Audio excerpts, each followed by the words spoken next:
when I explain the sales process to agents and to people that are in sales and want to learn from me, it's really, really simple actually. Let me tell you. Number one, add value. Number two, care the most. Genuinely care about them and what they want and what they need. And number three is solve problems. I was like, three things. Add value, care the most, solve problems.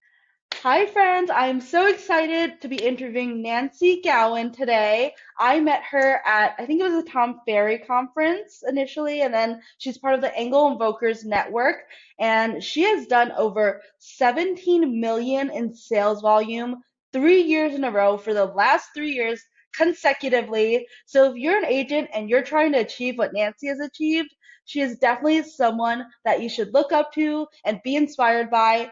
And I love her even more because she's Asian and she's a woman, and we Asians, we gotta support, right? So that's just like the icing on the cake. But I'm so excited to welcome Nancy. Thank you so much for making time to like chat and connect. And I can't wait to hear like your story and all the golden nuggets that you're gonna have to share with us. Yay! Okay. So Nancy, I'm so excited too. Thank you so much for having me. Yeah, I love the collaboration of the EV network. You're welcome. I was like, this is why I love our network because we're always so collaborative, right? Um, let's see. So the first question I have for you is, can you share how you got started in this industry and how you got to where you are today? Like, did you start with a mentor on a team? What were you doing before you were in real estate, and what actually inspired you to pursue your career in real estate? That's a great question, and I would love to share my story and see if I can inspire others. I was a military spouse, so my husband was in the military, and you can see in the background, I'm actually in his office right now just because it's snowing outside, so I didn't make it into the office today. But I initially wanted to get into real estate just to be able to cover my daughter's preschool tuition. So if you're a mom, you know how hard it is to get into preschool. It is very competitive, and people joke around and say it's as competitive as getting into a good college. So for me, I was like, you know what? I need to make a couple, extra money every single month just to put her into a really good preschool. And so what became kind of like a part-time thing where I was, able to sell a couple of homes a year, it just kept on getting better and better each year. So I've been doing this for 7 years. This is my 7th year. And it's gotten to a point where, I really am creating a business and really enjoying and loving what I do. That's amazing. And I love that why, because I think that's really important, like what you said. And I want to like expand on that because I think having a strong why is important. And for you, your strong why was clearly your daughter, right? And that was like your purpose. And so you're very purpose driven because you wanted to be able to provide for her. So I love that story and your origin. And did you I start on know. a team Yeah, or you started with a mentor or you just started kind of on your I own? did. Okay. You started on your own? Well, because I Oh, was doing it just for no, what? on a team. So On a because team. Okay. I wanted to, yeah, because I wanted to just do this as a part-time thing, I was like, I don't know how,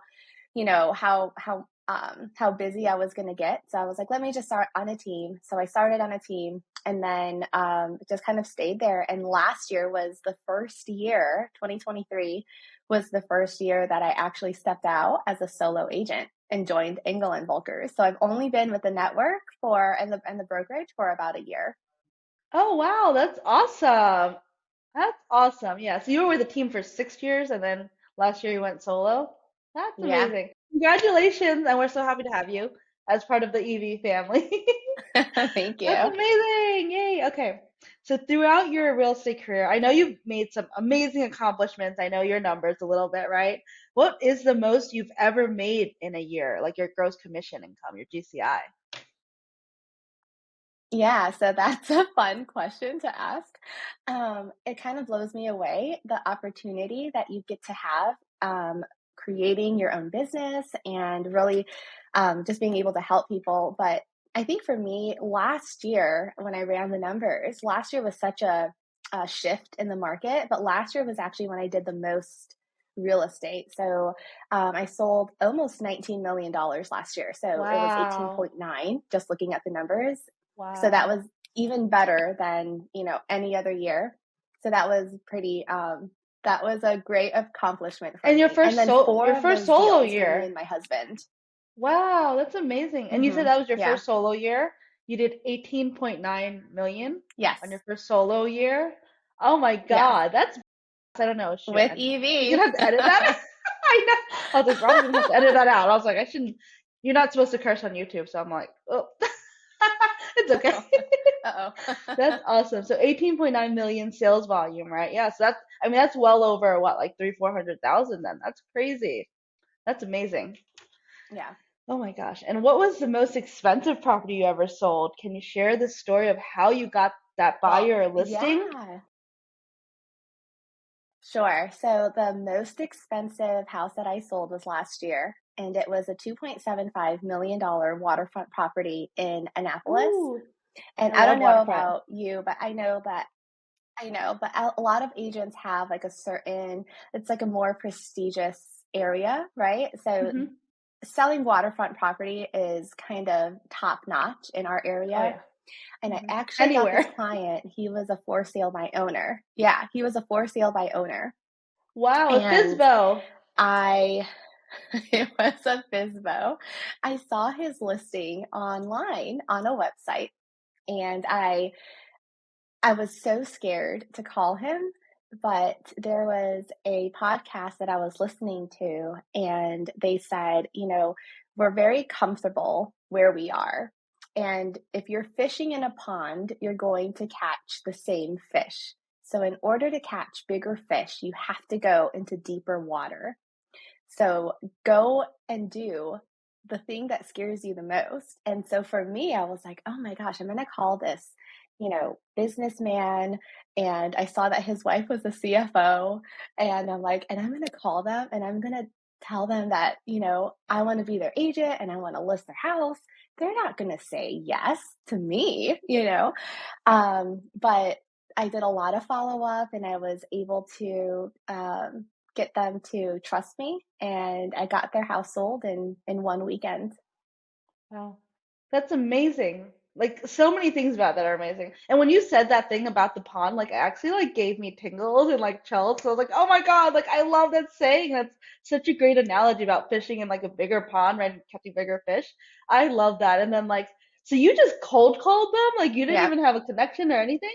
You cold called. Oh my God. I did. That Nope, that is I did. amazing. So I have a real estate coach. Thank you. So I have a real estate coach, and he was like, Nancy, I want you to do something out of your comfort zone. And I told him, I'm going to give this for sale by owner a call, and I'm going to try to get this listing.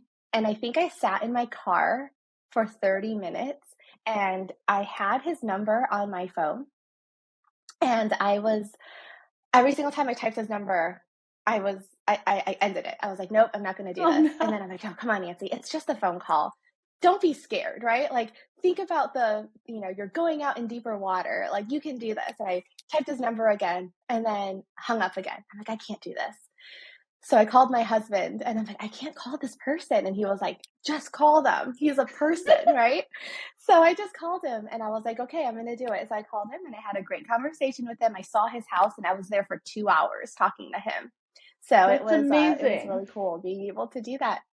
Hmm. Oh wow, that is so awesome. Like I can't believe that story and I love it. Do you follow like a script or are you just like really good naturally? Like or do you have a book that you recommend to people? Like if they have never cold called and they want to call Fizbo and they're like, I would love to call Fizbo's, but I have no idea what to say and I don't know like do you have something that you would recommend or your coach like is a program that you follow? Like how did you learn what to say on the phone, basically?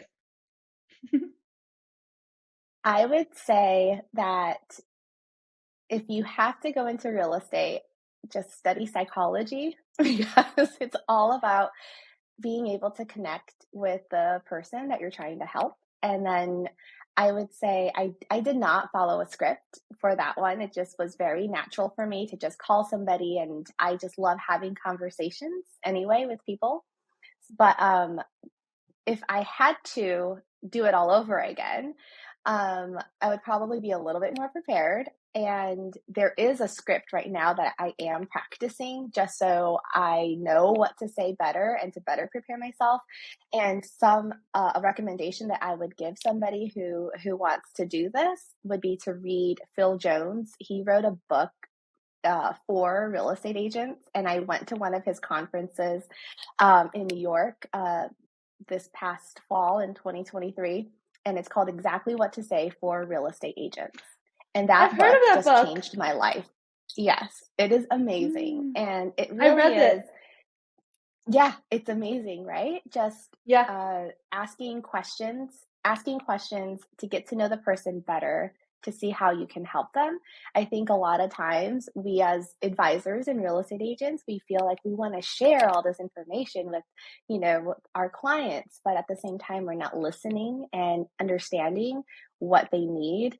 So I would say ask more questions before you give your answers. That's a huge lesson that I'm learning myself as well.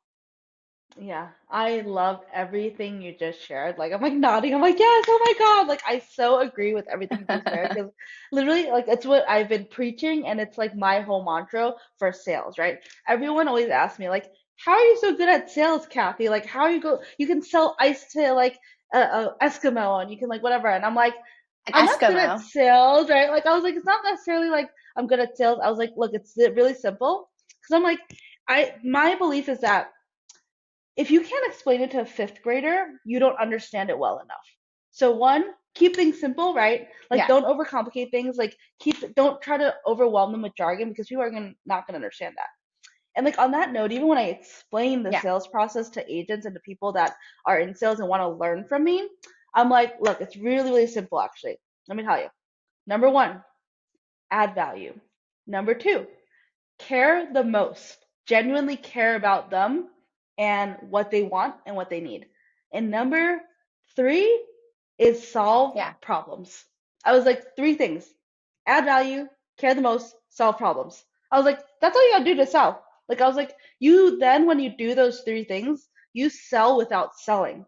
Because I'm like, I'm not actually trying to like Yeah. sell you on anything, right? It's like, when you care the most, you close the most, is one of my sayings, right? So it's like if you're trying to get the I most love closings or that. the most commissions, don't focus on the closings or the commissions. Focus on caring the most. When you care the most about your clients, then you will close the most and get the most commissions. So you have to focus on the right thing. So I'm like I in love agreement that. with you.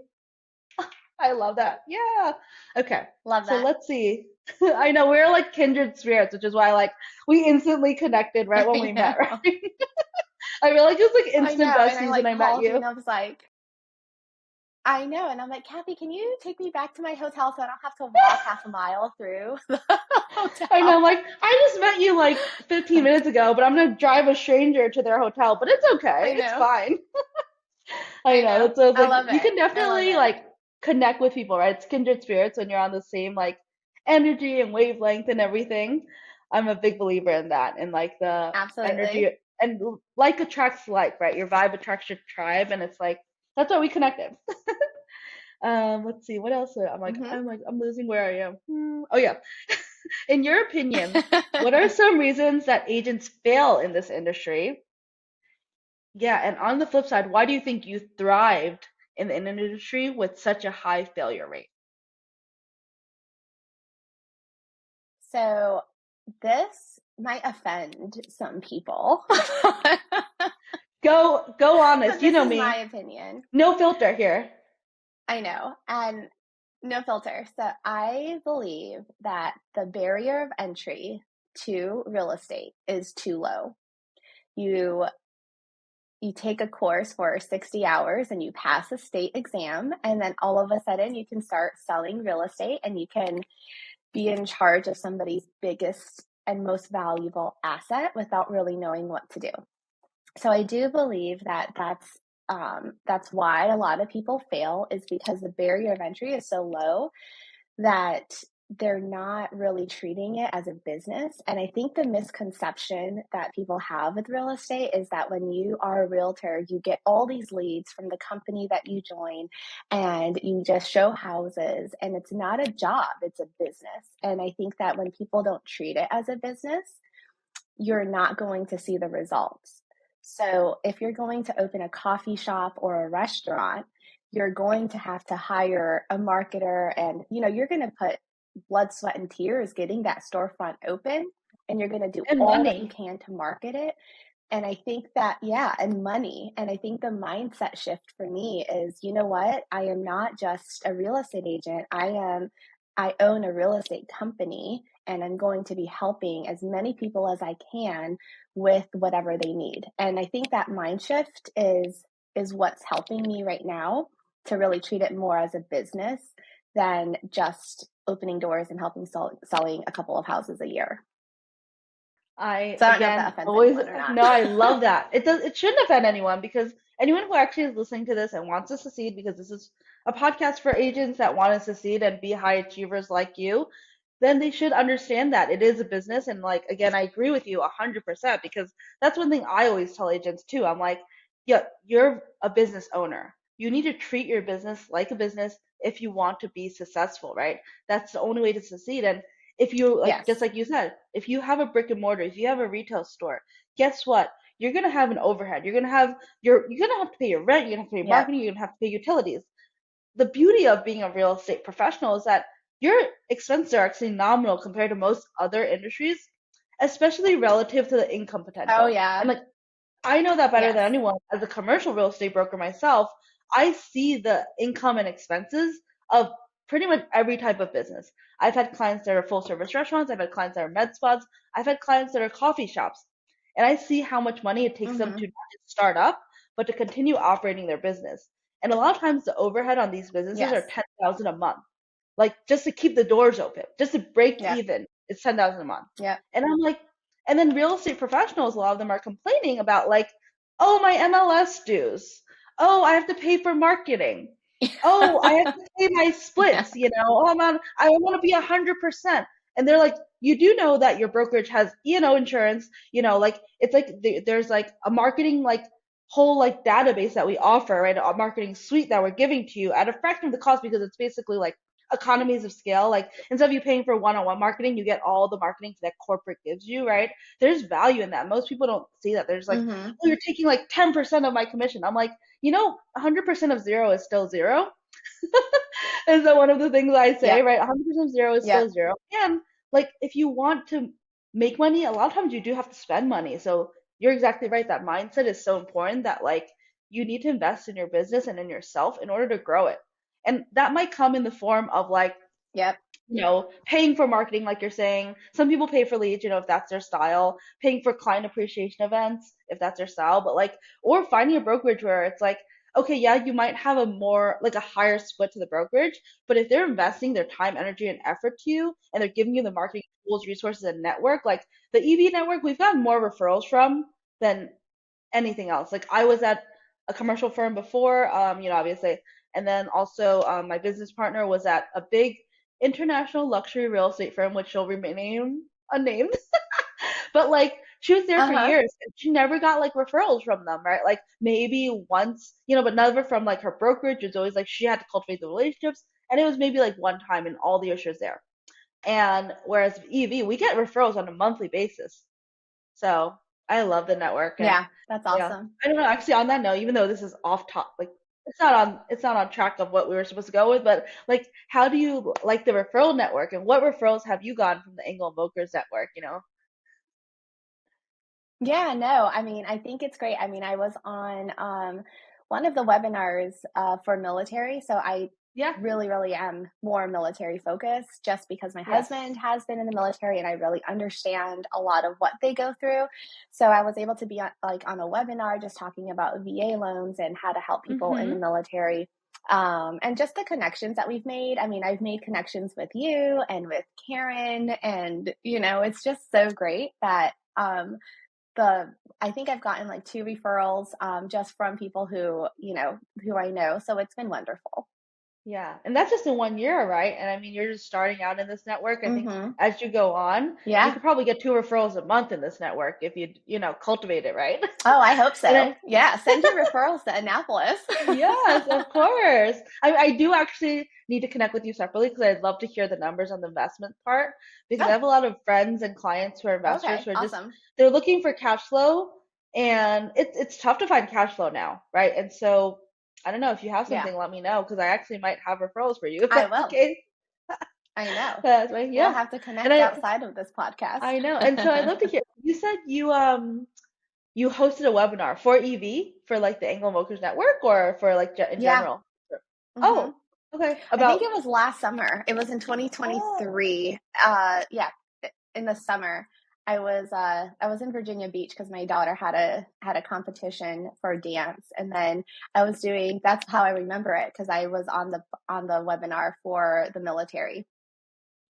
that's so awesome. I love that you did that. And I think there's a valuable lesson in that like you said you really focus on that because one of the other sayings I have for agents is like the riches are in the niches, right? I never know how to pronounce that word. I don't know, is it niche or niche? But Yeah. like the riches are in the niches, right? Like and like if you want to be successful, you have to be Uh like huh. that. Like you have to be like you where you choose a niche that one you know very well, two you're very passionate about, right? That's very important. So you got to know the product, know the people, know who you're serving, and then like two you have to be really passionate about, and ideally three you can relate and you can have like a commonality and rapport with them, like you being a military wife. Me too, actually. My hubby is a former Air Force, so I'm on the same page as you. Like you understand the process, you've been through it, you've been in the consumer's perspective, you understand their mindset, you understand their Hmm. pain points, you understand their needs, and you genuinely care and want to help them because they are who you were once before you were a professional in this industry, Yeah. right? And so providing the guidance that you wish you had, Absolutely. right? That's exactly why I think you're so successful because you've done that throughout your career, right? So I love that. Awesome. Okay, Thank let's see. you. What's the Thank yeah. you. Let's see. I adore you. This is so fun. This is really fun. Aw, thank you. Let's see. How did you get your first clients as a brand new agent? And then where did your most recent 5 clients come from? Like what specific lead generation strategies have been most effective for you recently? Sure. I would say my first clients actually, they were friends of mine, and thank God that they trusted me to help them buy a house. I remember I did a video about this on Instagram, but it was basically I was so scared. When you're a new agent and you have no experience, like I said, the barrier of entry is very low. But they they wanted a house and we had to negotiate. I think we got them like $17,000 in closing help on a FHA loan. It was crazy. It was amazing. But, I was so nervous, I had to write down like, I wrote down on a piece of paper every like, verbatim, "This is what I'm going to say to the agent," so I didn't get it wrong. I was so nervous, I was sweating, I'm like, "Okay, I'm gonna talk to this agent who's done a lot of deals, and I have no idea what to do," but thank God they trusted me, and we got them a great price, we got them into a great house, and then that just really spiraled. It was just like from there, more people that I knew were like, "Oh, you're in real estate, can you help me?" And it was really just my sphere of influence and the people around you. And I think that's, the majority of people who get started, that's what they hope for is, the people that they know are going to trust them to help. My last 5 deals came from referrals and from past clients. I don't say past clients, I like to say lifetime clients. So Oh, I love that. referrals from lifetime clients and yeah, just lifetime clients who needed to buy another house or to sell. A lot of military who are, hey, we're going to be moving out and we need to sell our house. And just referrals from my clients. Oh, that's amazing. I love that. Yeah, I think referrals are the best source of business, like by far. I actually talked to another Angle Invoker's like licensed partner recently. I think he's in Denver, and he was saying a book called Ninja Selling. I don't know Okay. if you've heard of that, but it sounds a lot like what you do, and honestly, a I lot of what have I heard of that. I do. haven't. Okay. Okay. Yeah, I haven't heard of. I Hmm. mean, I haven't read it, but he told me about it. But what you're explaining sounds a lot like what he was explaining, which is ninja selling, and it's not what you're saying. It's about cultivating those relationships. It's about like just really caring about people and like working with your friends. And I think really just like another thing you said I really love is like that authenticity and that like willingness to try, right? If you don't know something, like have the notes, like write down everything verbatim, like do what you need to do to be resourceful and Oh make my it work, gosh. right? Like Yeah. I'm new on this podcast and like this is like Hmm. I have my like questions here, like, and I'm reading off of them because I was like, this is new. This is like Yes. episode number 3. I don't have it memorized. I'm like, let me see where I am, right? And it's just like that willingness to be like, let me just try something, let Uh-huh. me take a chance, even though I don't know what the hell I'm doing. I'm like, I'll just read the questions. It's fine. Because I remember when I first like started this, I was like, Absolutely. oh my god, I have to remember all these questions. And I was like, I don't have to remember all these questions. I'd be like, hold on, let me read it. And people are okay with that. People Yeah, actually, I think, they like appreciate the authenticity.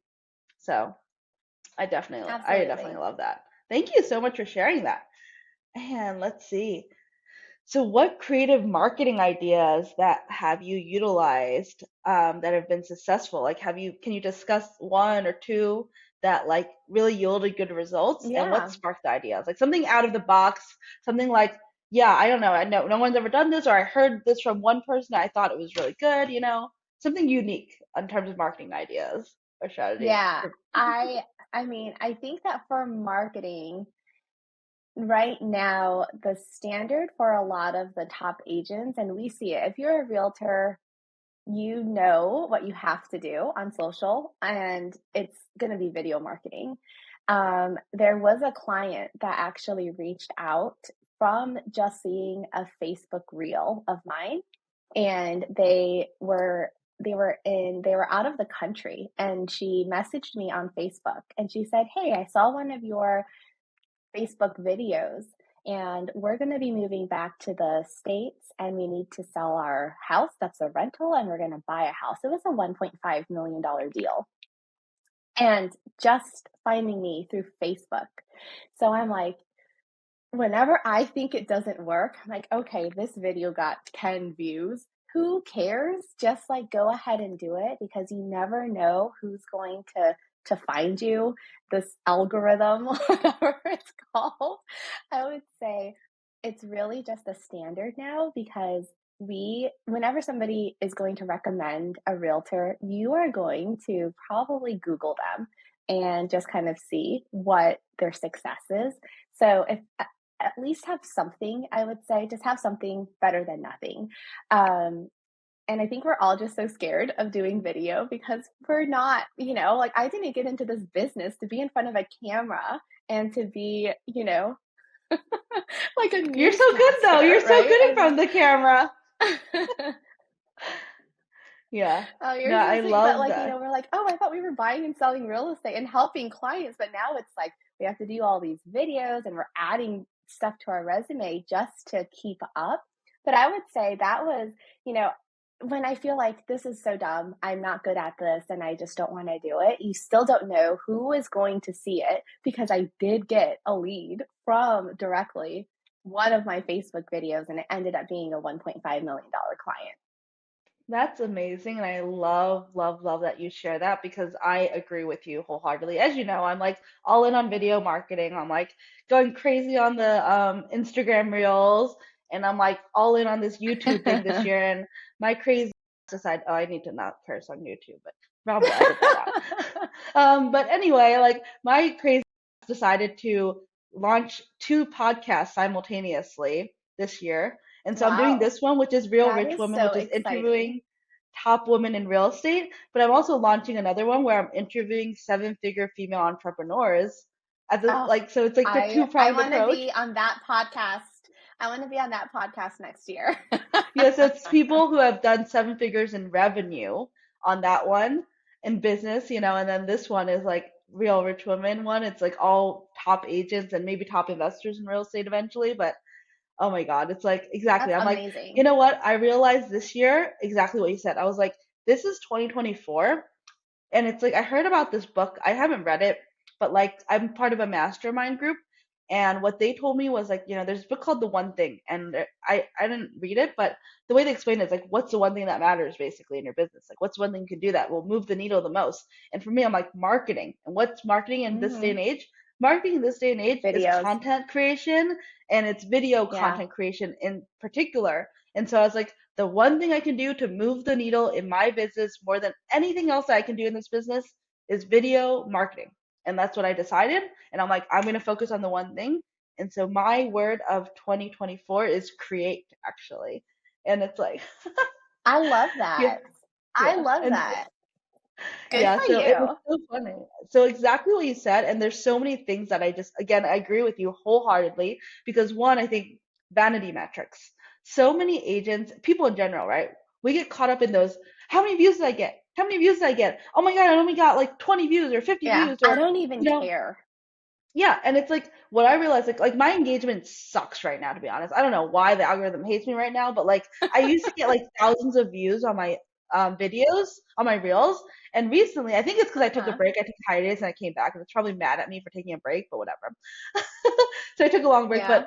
I Like, came how back, right? dare And then when I you? started posting, yeah, it's like you ignored me and neglected me. Now I'm gonna hate you, right? But it's warming up, right? Uh-huh. And so now it's like I used to get thousands of views on every video. Now I get maybe like a few hundred, sometimes a little over 1,000.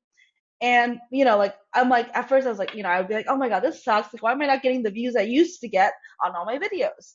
And then I realized it doesn't matter because I've gotten, No. I'll tell you, this from this alone, like exactly what you're saying, numbers, right? Numbers Yep. talk, right? Numbers don't lie. So in the past few weeks, it's only been two. So I started this challenge to myself, a 30-day challenge, post every single day for 30 days on Instagram. I started this on actually December 31st. I started a day before New Year's because I wanted to like just get a head start. So it's only been 2 weeks. In that time frame, I've gotten a $2.7 million listing that I referred to my team because my Oh friend was my like, gosh. I was thinking about selling my house, and I was about to call the real estate agent who helped me buy the house, and because I met him after he bought the house. He like moved here from the Bay Area, right? And he's like, I was about to call the real estate agent that helped me buy this house, and then I saw your video on Instagram, and I was like, oh, I should just call Cathey instead. And I say top of mind because my Amazing. video popped up when he had that thought. Yes, It was that simple, right? absolutely. $2.7 million listing. And guess what? My team didn't even have to pitch for it. Like literally, he was like, Yeah. I'm thinking about selling my house. Can you come over, bring your team? I was like, sure. And then, so guess what happened? He goes like, we're like, oh, the Angle Invoker's not really like doing the spiel because the network is really great. We have great marketing materials. And he stops them and he's like, Yeah. you know, I love what you're saying. Like, it's really great. It sounds awesome, right? Like, the marketing, the resources, the listing syndication, all those things sound amazing. And the magazine, right? All the things. Because my team is awesome. They brought all the printables from Angle Invoker and all these things, right? And I was just Yeah. like, I just showed up. And then they brought everything. And they were doing their Yeah. usual listing presentation. And I was just like, and he goes like, okay, I just want to stop you, like, not because, I don't value this, but I only called Cathey because I know her and I like her and I trust her. So like I literally didn't call any other real estate agent or professional. Like this is not an interview. I just want to know how much my house is worth and where I need to sign and what the contract looks I like love and just that. explain that. And Yeah. he's like, stop the Because sales he pitch, just knows let me you, know. likes you, and trusts you. Yeah. And it literally was like that simple for a $2.7 million listing. Right? That's simple. That is Like amazing. and that's, Congratulations. But that's thank the thing, video you. works. Doing video works, right? Exactly. And I mean, another example why we were late on starting this today. I'm like, I'm so sorry I was late on starting this today. But like literally this morning too, and this is again 2 weeks of consistent posting. 2 weeks, that's it. Like I just put myself on a 30-day challenge of like, you have to post, and for me, it's a crazy 30-day challenge. It's twice a day every day. So what I'm doing is Wow. one post is educational like content. It's like this kind of content, podcast stuff, me topical talking about loans or talking about something else. But the other content that I'm posting, so twice a day, every day, but one is professional, one is personal. Because the strategy is Okay. people don't just want to see your work. That's boring. And it's like Mm-hmm. it Yeah. gets stale real quick, right? If you're just talking about real estate all the time. And so I purposely um mix it in. So I rotate, alternate or whatever it's called, right? I alternate between professional and personal. So I go from one educational to one personal. It could be like I don't know, it could be like I'm out with my friends somewhere. I do restaurants 'cause I'm a foodie. So I'm like, hey guys, I just tried out this new Italian restaurant and I totally love it. If you're in Las Vegas, you have to try out this restaurant. Or like if I explored a new place, like there's a hot spring that's drivable distance from Las Vegas. I was like, hey guys, if you're a Las Vegas local or if you're thinking about coming to Las Vegas, you gotta check out this hot springs. It's only an hour and a half drive. Like, and so if you're an agent and you're thinking about your content and not sure what to post, like do one thing that's educational and then do another thing that is going to be like something personal and lifestyle related because in real estate essentially you're selling a I love lifestyle. that. I'm going to do that for me. I'm going to do a Yeah. challenge. You've inspired me to do a challenge. I love that you're getting value out of this too because I think the giving is in Yes. like the getting is in the giving, right? It's like that's what I read a book recently called The Go Giver. I don't know if you heard that, like, but it's like the more you give, the more you get is basically the concept. So I have. Yes. yeah, and so I love the I fact that completely agree like with that too. yeah, if you're like, I love the fact that you spent the time, invested the time and energy to help me with this podcast and to really help inspire and educate new agents that are up and coming and that want to get to where you are in your level. So in you giving your time and energy, I'm glad that you're getting value out of it. Oh, I'm so thank glad. you. No, I'm so I glad. would, you can bring me back. Yes, You can say, yes. Nancy's coming back for part 2. Yeah, I mean, no, you probably need to come back for part 2. I feel like this is gonna be like the best interview so far, even though it's number 3, but it's still the best. No, I'm kidding. Oh my I don't gosh. know. But it's also like, I mean, it's Can't not say like that. nothing. I know, I can't say it. No, but I mean, it's nothing against no. I mean, I love every interview so far, but I think it's like that's another important thing that we should talk about with agents, right? It's not because like the people I interviewed weren't that great. It's honestly me. Like it's because like everything takes consistency and time. Just like in real estate, just like in business, right? It's Yes. like the Steph Curry. What is it like? I'm not a sports person, but I've heard the story a lot of times, and people said like he makes 500 3-point shots a day before he leaves practice, and that's how he gets great. And a lot of people like are like, I want to be great in real estate, and they're not willing to do those 500 3-point shots a day. And just like me, like I want to get great at being a podcast host now and interviewing people, but like this is number 3, right? I'm so my number 1 was okay, number 2 was a little bit better, number 3 is better, and I'm gonna improve as I It's go only going to because get I'm better. It's only going to get yeah, better. It's and just it's like just like real estate too. Your first yeah, deal, your second deal, your third deal. Once you get to like your 400th deal, talking to an agent to negotiate a deal on behalf of your client doesn't seem as scary anymore. I can do it anywhere now. exactly. I remember I love that you're so honest and authentic about that because I felt the same way in my first deal, and I think when you're new in this business, a lot of times, like, I think agents think, like, oh my God, am I the only one who feels this way? I don't know anything. I feel so nervous. I don't know what to say. What do I say? What do I do? Like, and that's where you, like, honestly lean on your team, lean on your support system. I was the same Yes. way. My first, like, 2 or 3 years, I would say, honestly, because I was in commercial real estate. And, like, when I was in commercial real estate, it was in New York City, Midtown Manhattan. My team was working with big names like Thrillist and WeWork and Yeah. Sony. Like my mentors were working with like the top of the top back then when I learned office leasing. And I was so scared. I was Mm-hmm. like, I don't know what to say. I don't want to be on this. Like I can't be on this call alone. But I realized like one of the things when I didn't know what to say was I was like, thank you so much for asking me that. That's a great question. But I want to be totally transparent. I'm pretty new and I don't want to give you the wrong answer. So I'm going to write this down and ask my mentor or ask my team, and I will get back to you. And people honestly, like, they appreciate Yeah. that honesty. They appreciate that honesty, that authenticity, that vulnerability, and that you're like going to get back to them, right? And so don't be afraid to say that. Don't, if you don't know. And like, I think that's the thing. People get stuck because they're Absolutely. like, I don't want to make that call. I don't want to go on that meeting because what if I go on that meeting and that call and I don't know what to say? And that's where having a mentor or a team or even your broker and being able to call them and be like, Yes. hey, I don't know. Do you mind if I try calling my broker right now while we're here? Do you mind if I try calling my mentor right now while we're Mm-hmm. here? And that's okay. And people will really appreciate that. Be Yeah. like, look, I'm new, but I'm gonna work as hard as I can for you if you'll just give me a chance.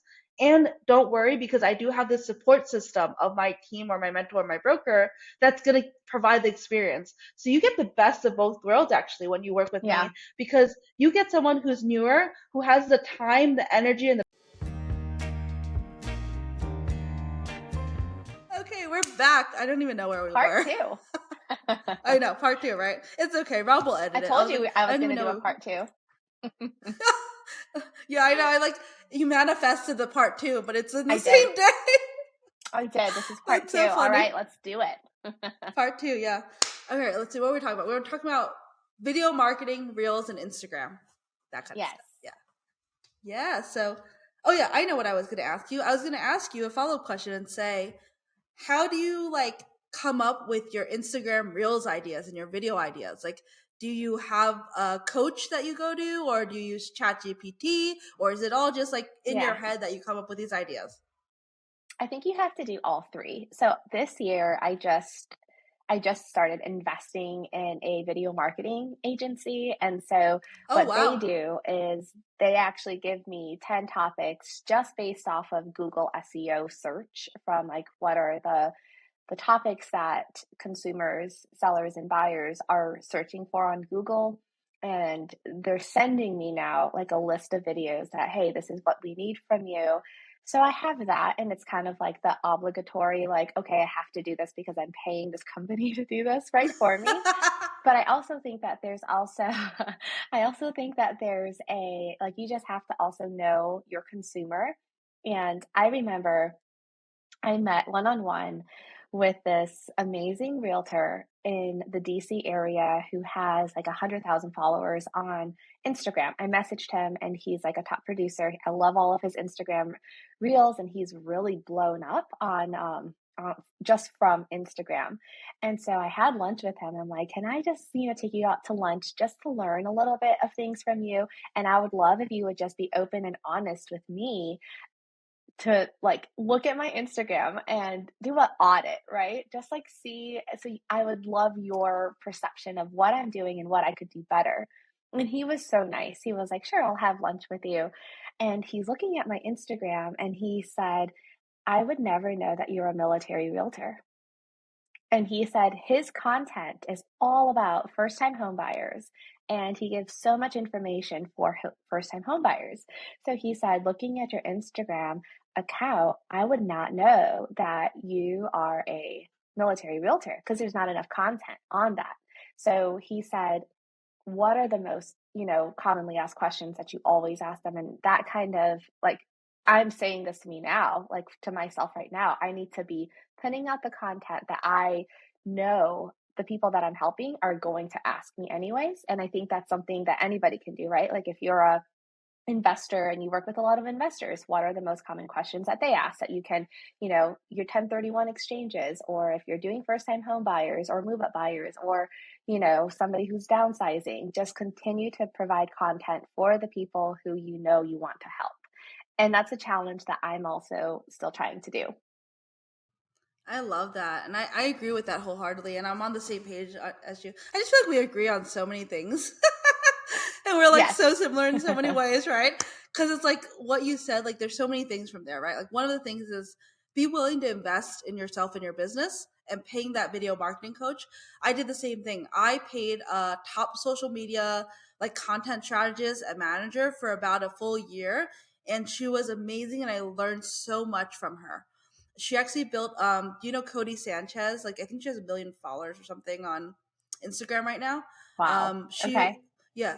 And so she built Cody's like Instagram from the ground up when she had like, I don't know, close to 0, like maybe 10,000, right? But she built Cody Sanchez, like she 10x'd her into the hundreds of thousands. And so she had built that. And so she was the content strategist, brand consulting. Actually, I'll give her a plug because she's a friend of mine that I hired. Her Instagram, Cody I think is Sanchez? brand. Not Cody. Okay. So my friend, I'll give you a plug for my friend because she posts great content. So if you're a real estate professional and you want to learn how to do social media marketing better and video marketing, go follow Brand Social Consulting. And I'm going to have Rob edit like the thing. Okay. It's called Brand Social Consulting, Sure. BrandSocialConsulting, because she literally just posts tips on like what you do to increase your like engagement, to have better quality content. Like she gives viral hook ideas, and she actually gives that all for free on her Instagram now. Yeah, but okay. when I I'll hired her, check that out. yeah, When I hired her one-on-one though, like it was obviously much more different because it was a wealth of knowledge and it was much more targeted and specific to my niche. And exactly what you're saying is exactly what she told me. She was like, step one, identify your client avatar, right? Who is your client avatar? Yeah. Who are you talking to? Don't talk to everyone because you're talking to everyone, you're talking to no one. Talk to your one person. Exactly. Imagine it's your one ideal client. If your one ideal client is a VA buyer, then talk to that VA buyer as though they're your client and talk one-on-one and try to actually add value and help them. And like, I'll give you another pro tip actually so that I can add value hopefully to you too. Like, this is a really cool one that she told me about that's super simple and that is really, really effective. I started doing it, but honestly, I have not been consistent with it. I'll be totally transparent about it. But the way when I have been consistent with it, it's done pretty well. So she said to do a series for your ideal client. So for me, it's very different. I'm the LP, so I'm a brokerage owner, right? And so my ideal client is an agent, right? My ideal client is like an agent that's a high achiever that wants to grow and that wants to scale their business. So my ideal client is like, if you're an agent that's invested in personal growth, personal development, you don't want to just like be complacent. You're an agent that actually wants to 3x, 5x, or 10x your business. You're my ideal client. I don't want the agent who's like, oh, I'm happy making $60,000 a year. You're not my ideal client. My ideal client is the high achiever. I want to make 10 million sales volume. I want to do 20 million sales volume. I want to do 30 million sales volume. That's my ideal client avatar. Is an agent invested, committed to, and willing to, and has work ethic and does all the things to be a top agent, right? That's my ideal client. And so these kind of people, they're people like you. They're going to invest in like mindset. They're going to invest in personal growth. They're going to invest in lead gen strategies and marketing strategies and like all that. So that's what I'm always thinking when I'm creating content. I'm like, who's my ideal client? My ideal client is an agent who wants to become a top agent, who has a desire to become a top agent, right? And so I started a series because she said, so this is a pro tip in that long-winded response, right? The pro tip is this. She said, start a series so that you become binge-worthy because it's a Netflix concept, right? So it's like people binge on Netflix because it's a whole series, it's a whole season, right? So if you're a real estate professional and you're trying to like attract a buyer, let's say it's you, it's VA buyers, right? So you're going to have a whole series like VA buyer tips part 1, VA buyer tips part 2, VA buyer tips part 3. And then you could do another one, a whole series where you collab with a loan officer that specializes in VA loans, and you'll do VA loans part 1, VA loans part 2, part 3, part 4, part 5, and go to like part 10 if you can, and like make it very concise and short, but make it binge worthy. So like you might say like one of them might just be as simple as, hey, did you know that for a VA loan, you can get into a home with 0% down? And then that's it. And then the second part 2 might be, hey, did you know that with a VA loan, you can buy a property with a lower than like conventional interest rate because it's a safer bet for the lender, right? Things like that, where you go on and you just literally do like 10 or 20 videos on the same topic, but in very, very short, easy to digest pieces. So hopefully that helps you. So that's going to be coming up. No, I'm going to be stealing that idea and going to be doing You'll see it today. Again. It's like VA loan part 1. Yeah.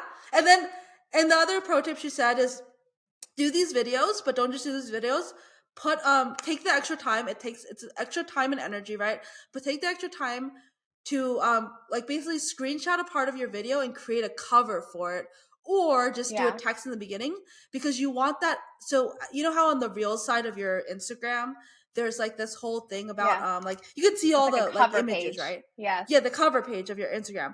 And so for the cover page of your Instagram, basically what you want to do is you wanted to say that. You want to say VA loans part 1, VA loans part 2, VA loans part 3. And then so when people go on your Reels page of your page, they're going to see all of those. And they're going to be like, oh, 1, 2, 3. And they're going to keep clicking on it and keep clicking on it. And if you observe some of these top educational influencers and creators, some of them go up to like part 100 or part 99 or part 50 or part 55, right? Depending on your topic, sometimes you could go up to that. And you could go to that the whole year. You could do one a week. VA loans part 1, part 2, part 50, right? And so that's what you can do. And I was like, that alone, I love that. I'm gonna take that. Absolutely. Yeah, I love it. Thank you so much. You're welcome. Well, thanks, Shar. Her name's Shar Modell. She's a friend of mine. She manages our Real Rich Women account. I don't know if you follow Okay. that, but it's called. I This is do. what the podcast is I for, do. actually. Yeah. Yeah. So Real Rich Woman. She's our.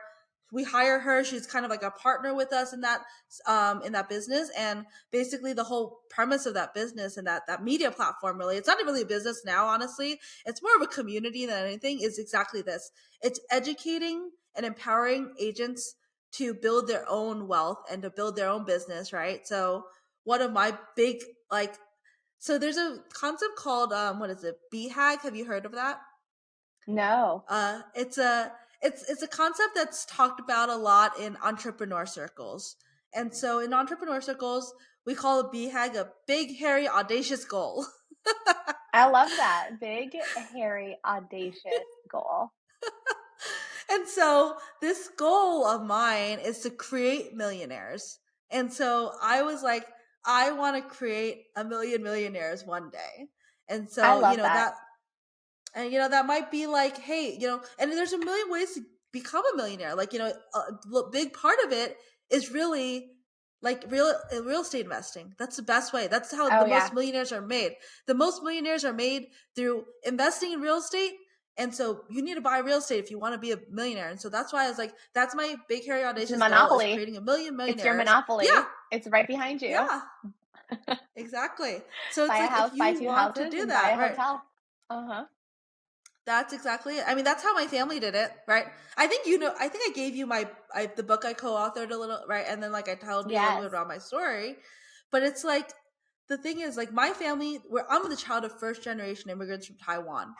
They came here with $5,000, like close to nothing. They were pregnant with a baby. They needed to like pay for tuition and find a place to live. Fast forward, this is, I mean, like over 30 years later, but our investment portfolio is worth well over 20 million now. Like it's like 20 something million from $5,000 to over 20 million. But it's like, that's what I realized. Like, my mission in life needs to be helping people do what I did, do what my family did. And how did we do that? Investing in real estate. It's that simple. There's no way you could get the kind of exponential growth that we did if we didn't invest in real estate. And so that's why I'm passionate about this. Yeah. And I can tell. Absolutely. I know. I'm like, I'm so passionate about this. Yeah. Okay. I know we're on a high, but we all know that, like, real estate, there's amazing things about it. I love it. You love it. We're passionate about it. And it's not always rainbows and butterflies, right? There's challenging days. There's challenging times. Sometimes there's challenging months. And on that note, I'd love for you to share a story about a challenging transaction and how you navigated it successfully, because you need to be solution oriented in this business, right? And you need to be able to overcome those challenges. I would say if you're in real estate, you have to have your clients look to you to solve their problems. And like you said, you have to be solutions driven to be able to do a great job for your clients, because they don't know what else to do. So I always say you have to keep an open mind and think outside of the box. There's so many different challenges that I have come across, and especially it's like what's that phrase called? Like, when it rains, it pours. When you have one I've been thing saying that. Girl, that was my like 2023 thing. Yeah. Yes. It's like one thing after another. You might have a lower appraisal come in. You might have, a horrible agent that you're working with that's ruining the deal for their clients and your client. You're just dealing with so many things. But I would say, wow, one of them, I mean, I have so many to choose from, because every single real estate deal you're always going to have a challenge with, every single one. It's rare that there's a perfect deal that comes through. But one of them, I remember, they were my first clients, and they ended up wanting to move to a bigger house that had water access. And so we were probably a couple of weeks to closing. And then all of a sudden we got bad news from their lender that something came up with their finances, or something, happened, and we had to delay closing for almost like 3 weeks to a month. Oh my They God. were going to move. I know. I was like, That's what? like, We were like a week away from closing. It's the worst news ever. Where it's like, hey, something came up. We're trying our best to fix it, but we're going to have to push closing back. Well, the horrible thing, they were going to keep their house as a rental, and they had new military family moving in to their house. So we could not, they had to leave. And it was a whole thing. They already had the moving truck scheduled. This is during Christmas time. So I had to beg the agent to get her clients to agree to a 3-week pre-occupancy. So pre-occupancy, as you know, is when the buyers move into their new house before closing on it. For, that's a huge risk for the sellers. it is, yeah. And thank God the agent was on the same page as me.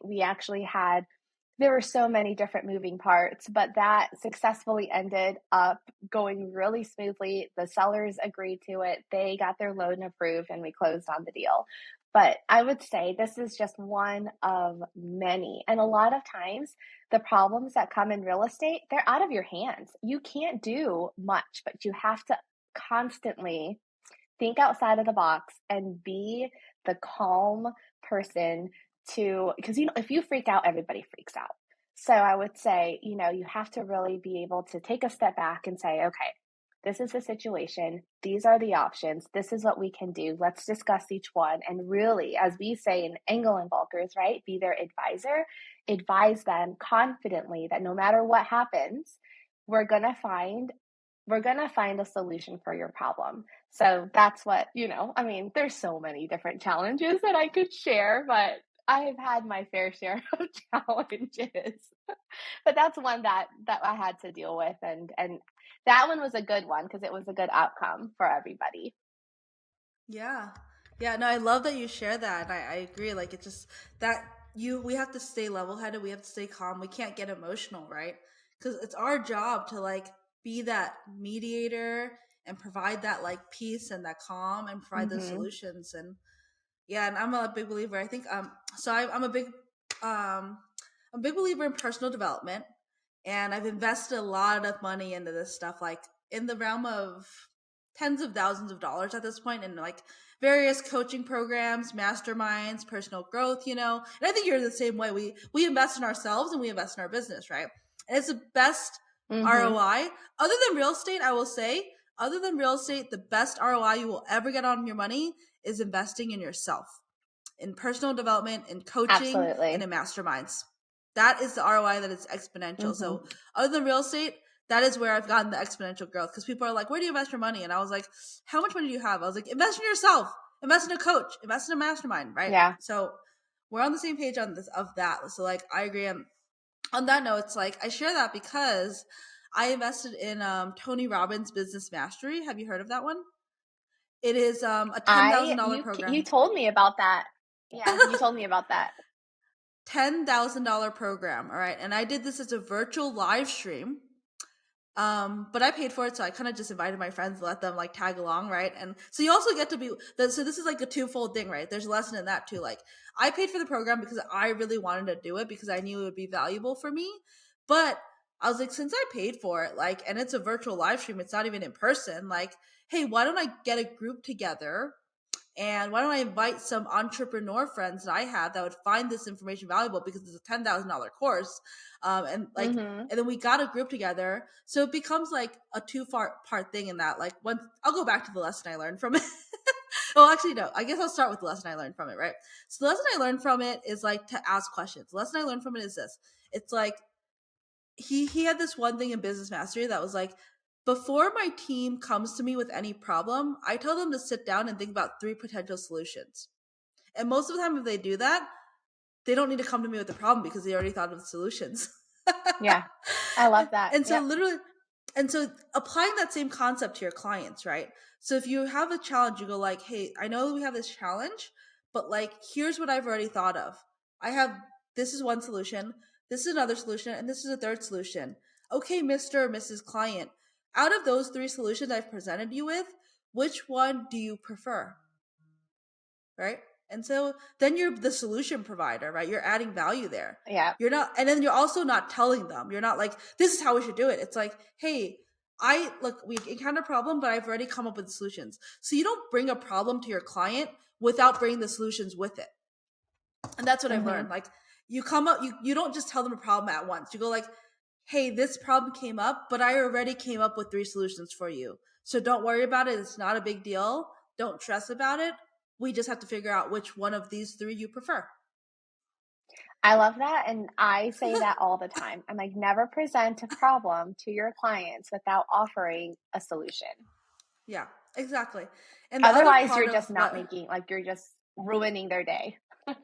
Exactly, right? And I think that's a problem that a lot of agents, especially newer agents, I realize will do. They'll be like, I need to stop cursing for this YouTube thing. But anyway, they'll be like, right? Like, I don't know, like, this happened. It's a problem. What the hell I do? And then they jump the gun and tell their client the problem, and they don't have a solution to offer when they do that. And I'm like, don't do that. Like, you're going to ruin people's days, their mood. Like, you're not going to be like someone that they want to hear from. That's the thing. Because you condition them. It's a psychology thing, like you said. You condition them to dread your call. Because if you're always calling them with bad news, you're going to be like, I need to stop her. Like, Cathey's calling me again or whatever. Nancy's calling me again. And like, it's always bad news when they call. Whereas if you are the type of person who's like, hey, there's a challenge, but I've already come up with solutions, they will want to hear your call. They'll be like, oh yeah, it's probably just an update. If there's a problem, I don't care. Like, she'll figure it out. Like, I trust her. And that's a very different psychology for your client to have when they're hearing from you, right? So that's important. And yeah. And then also, like, that Tony Robbins thing I talked about. So another thing, I don't know if you do this, but like, since you're on the call again, like, kind of giving is getting kind of situation, I do want to share this with you, like, because I shared this with my team. So one of the ways to really generate business and do that ninja selling thing is really the selling without selling is by cultivating community. And so going back to the Tony Robbins thing, the reason I was able to cultivate community from that was because I offer something of value. I offer these entrepreneurs who are my friends who I knew. I was like, I paid for this $10,000 program. I've heard good things. If you want to join me, you don't have to pay anything. I've already paid for it. You could just come join me.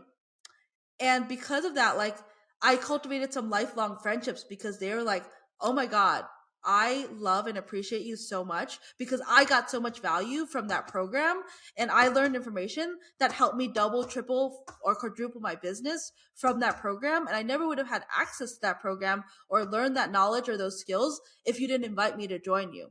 And then, so then all of a sudden it becomes like this karmic law unintentionally where I was like, I just did it because I was like, whatever. One, I don't want to do it alone. 2, I already paid for it. Like, why not? Right. But then in hindsight is 2020.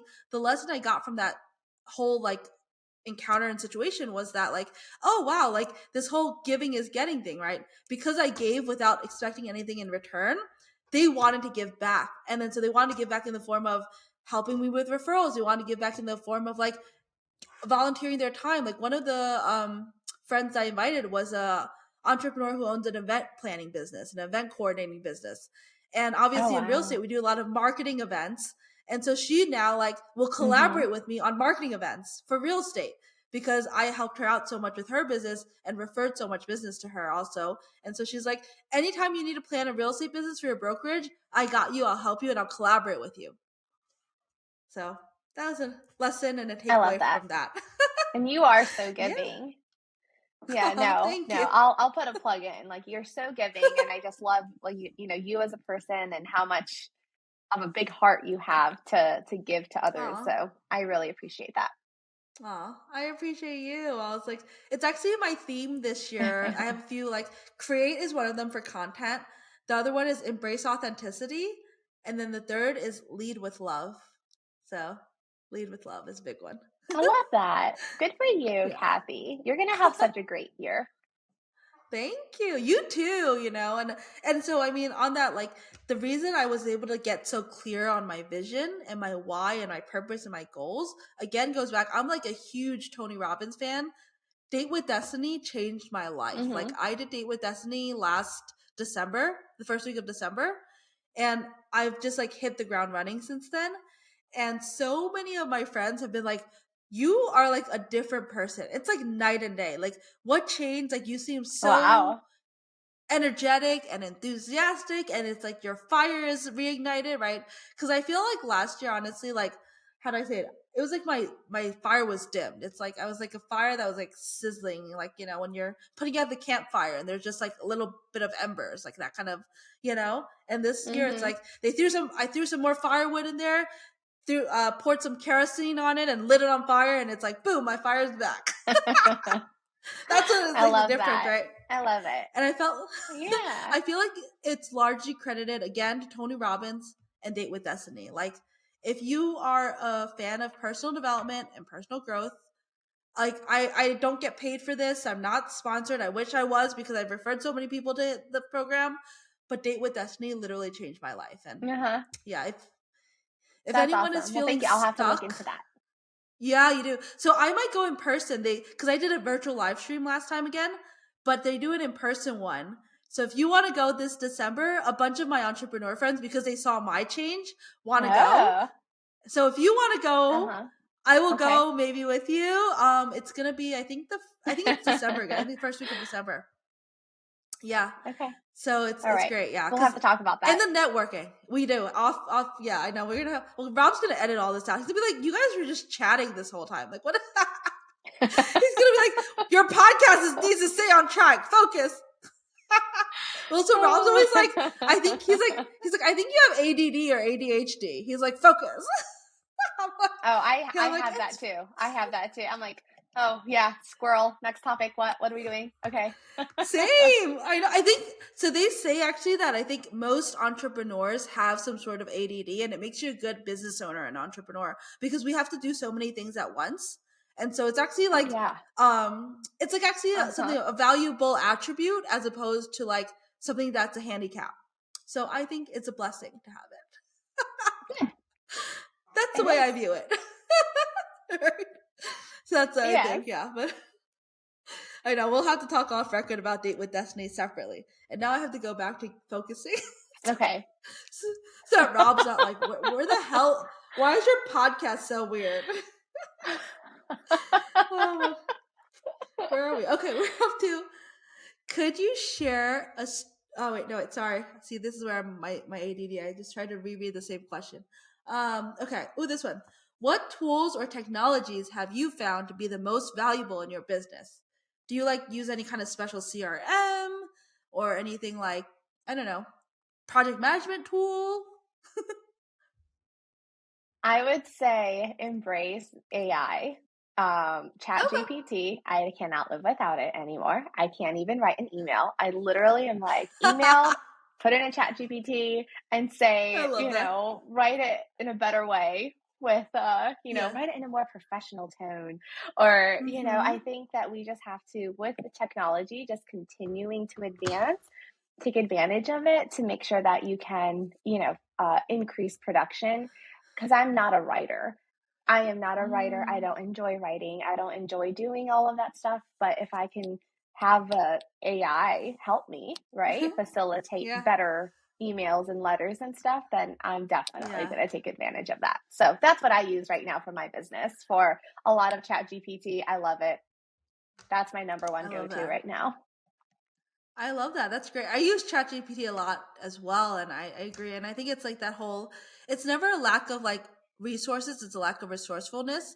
And especially in this day and age, like there's so many resources. So like there's no excuse, because we do have ChatGPT, right? And so I love that. Thank you for sharing that. And knowing what you're good at, knowing what you're good at and knowing what you're not, I think is an important lesson. Like the fact that you recognize, I don't really like writing, that's not my thing, but hey, just because I don't like it, I still have to do it. So let me figure out how I can do it easier and make it life easier for myself. So I love that. Awesome. Yes. And then let's see. Ooh, this is an interesting question. I was like, I write these questions and I don't know what question I'm going to ask. I'm like, even though I wrote these myself. Let's see what else. Okay. So you are a working mom, and I know that's very difficult for a lot of people. Like, power to you. I don't have kids. I just have fur babies. I don't know how you guys do it. You're like superwoman, right? And I think a lot of agents, I will say, and I feel like I'm going to get some hate for this, but I think they use that as an excuse to not perform because they're like, oh, I'm busy with my kid. Oh, I can't, like, you know, my baby or my child. And then I'm like, but Nancy proves the point. Nancy does 17 to 18 million volume a year, and Nancy's a working mom. So I know this question might be controversial, but I need to ask it. What, like, you know, how do you maintain a work-life balance while achieving higher performance? Because you're clearly a mom. You have, you know, your mom. Like, how? I want to hear this. Yeah, I'm going to say, and you're never going to know until you're there. So once you have, you know, kids and then their schedules and then all of it, right? It's definitely going to be a struggle. And I have 2 young kids. So I have a 2-year-old and a 10-year-old, big age gaps, different needs, and getting pulled in a lot of different directions. And I would say I have not mastered this because I am consistently trying to figure out work-life balance. But some things that have helped me, one, I'm reading a book called Stress Wisely. So that's been, we all have stress in our lives. And this book is basically teaching me how to stress wiser, right? Stress wisely. But another thing for me, I think that a lot of working moms, what we struggle with is the guilt, because it's like we want to, but here's the thing, you're always going to have, the grass is always going to be greener on the other side. So I would say if I wasn't a working mom, and if I was just a full-time mom, I would basically compare myself to somebody else who might be a working mom and say, oh, I wish that I could do this and be like them. And then I feel like the people who do work, they kind of feel that guilt of, oh, well, should I be at home with my kids? And I feel guilty not making more memories with them. And I'm kind of like really stuck in the middle because I'm building a business and I have young kids at home. So I heard this, I forget which podcast it was because I listened to so many, but this one working mom shared. And she said, you know, we have like 6 things that are really important to us, or whatever your 5 top things that are very important to you. You want to, you know, work on your business. You want to be a good mom. You want to exercise. You want to eat healthy. You want to see your friends and have great friendships and also connect with your husband and or your partner. And that those are her 6 top things that she wants to do every single day. And she's like, we can't do it. We cannot do all 6 every single day. So pick 3. She said, pick 3. If you say, okay, you know what? I'm going to focus on I'm going to focus on my business today from this time to this time. I'm going to, you know, eat healthy today, and I'm going to really, really work on my relationship with my partner. So then you don't feel guilt. So then one day I can say, I'm going to really put my phone away and focus 3 hours on being with my kids and not feel guilty that I'm not picking up the phone right now unless it's a dire emergency, and really create the memories. And I feel like it's always going to be a struggle for me personally because I want to be the best in all these different areas. But right now, I hope that makes sense to anybody who's listening. I can't do everything or not, I get really stressed out. So if I focus on a couple of things that I can do really good on, like today I'm a working mom. I'm doing a podcast. I had a meeting. I have to get things done. But, you know, at night, I'm going to say, okay, from 4 to 6 p.m., this is my time that I'm going to be with my kids. I'm going to make sure that we have great memories and I'm going to love on them and I'm going to do that. So that's kind of been helping me not feel so much guilt and still be able to focus on business when I need to. But that also requires me to be better with time management as well. So you have to create a schedule, and I hate schedules, and schedules, you know, fall to the wayside because schedules. so many things happen in a day, as we know, right? But at least we have a guideline of, okay, this is what I can expect. And at least I have, you know, something to follow. So I hope that makes sense. I am not perfect. I have so much mom guilt in wanting to grow a successful business and handling the stresses of growing a business and also being a great mom and a great, wife to my husband. So that's a personal development for me that I'm still working on. Oh my God. You shared so many. I don't know if you saw, I had to go grab my notebook and take notes because I was like, that's so good.